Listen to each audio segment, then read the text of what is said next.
everywhere you went around the distilleries, there was either a spring or a well, and they were emphasizing the water. And the book, The Kentucky, that the late Tom Clark wrote back in the 40s about the Kentucky River. And he works his way from, the headwaters all the way down to where it empties into the Ohio around near Carrollton. And when he gets down into central Kentucky, he starts mentioning the high quality of bourbon that's produced and, the factors that went into it.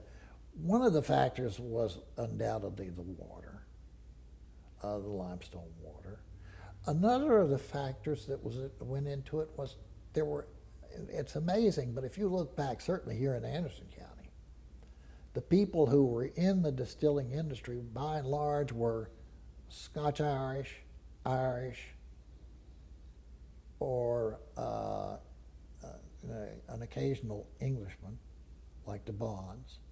But they had come from a tradition of distilling, which they brought with them.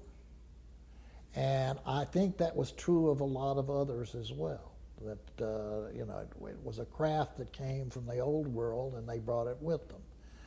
And a major factor in the fact that the bourbon was produced here was that the farmers around here were raising a lot of corn, and the shipping was hard for the bulk corn.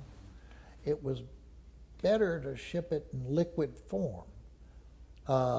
It traveled better and didn't take up quite as much room after you'd liquefied it.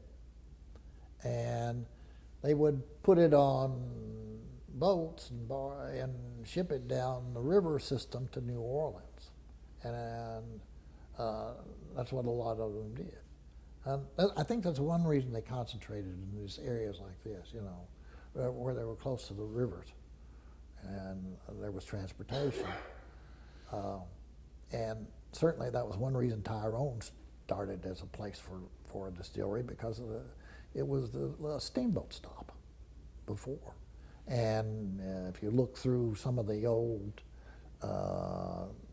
receipts and whatnot assigned for the T.B. Ripy distillery, the stuff came on a steamboat up to Tyrone, and that's the way it was sent.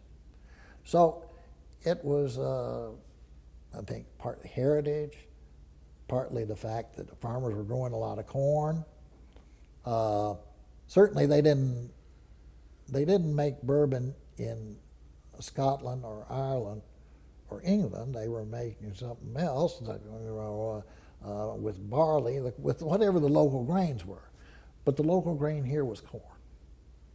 Now, of course, the distillers will use malted barley and some rye in there usually. Some distillers use wheat instead, but the mash bills vary. But the basic thing about bourbon is you got to have corn, and there was plenty of corn around here.